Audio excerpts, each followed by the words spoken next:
আমার নাম প্যাট্রিক গমেজ। আমি প্লাজমা প্যারামেডিক্যাল ইনস্টিটিউটের স্টুডেন্ট। আমি ডিপ্লোমা ইন প্যারামেডিক্যালে সেকেন্ড ইয়ারের স্টুডেন্ট। আমার রোল নাম্বার 1282 এবং রেজিস্ট্রেশন নাম্বার 1082। আমি আজকে ডিসক্রাইব করব সালবিটামল জেনেরিকের ব্রোডেল ব্যান্ড এর এসিআই ফার্মাসিউটিক্যালস লিমিটেডের মেডিসিন নিয়ে। এই শীতের প্রারম্ভিক সময়ে আমাদের ঠান্ডা,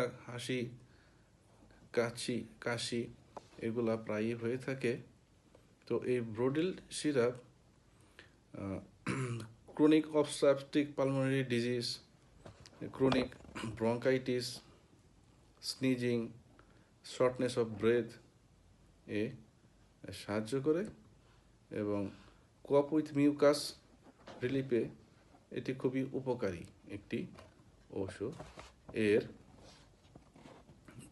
ডোজেস এবং ডোজেস ফর্মগুলো হচ্ছে ট্যাবলেট 2 মিলিগ্রাম 3 বার করে 5 থেকে 7 দিন পর্যন্ত খাওয়া যায় এবং 4 মিলিগ্রাম ট্যাবলেট দিনে 2 বার, এটা 5 থেকে 7 দিন পর্যন্ত খাওয়া যায় এবং 8 মিলিগ্রাম এমআর ক্যাপসুল দিনে একবার 5 থেকে 7 দিন পর্যন্ত খাওয়া যায় এবং ব্রোডেল সিরাপ 2 মিলিগ্রাম বাই 5 ml, এটা 2 থেকে 6 বছর বয়সী যারা আছেন তারা 3 ml করে দিনে 3 বার 5 থেকে 7 দিন খেতে পারেন এবং 6 থেকে 12 বছরের যারা রয়েছেন তারা 5 ml করে দিনে 3 বার 5 থেকে 7 দিন খেতে পারেন।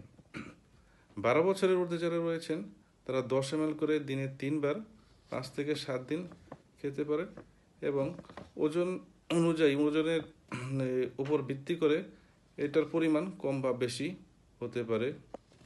এবং Brodel nebuliser solution 5 milligram by ml, এটা মেডিসিন এর সাথে নর্মাল স্যালাইন ডিলিউট করে উপযুক্ত নেবুলাইজার ডিভাইসের মাধ্যমে এবং দক্ষ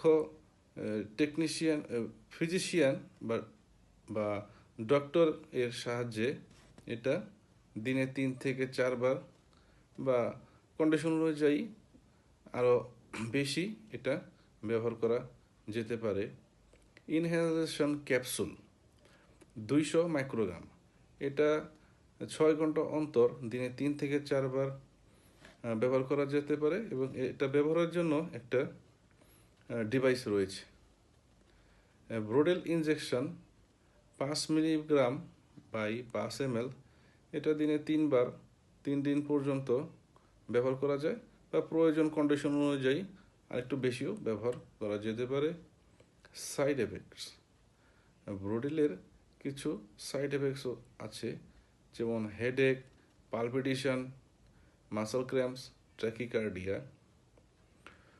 ব্রোডেল এর প্রেগনেন্সি ক্যাটাগরি হচ্ছে এন।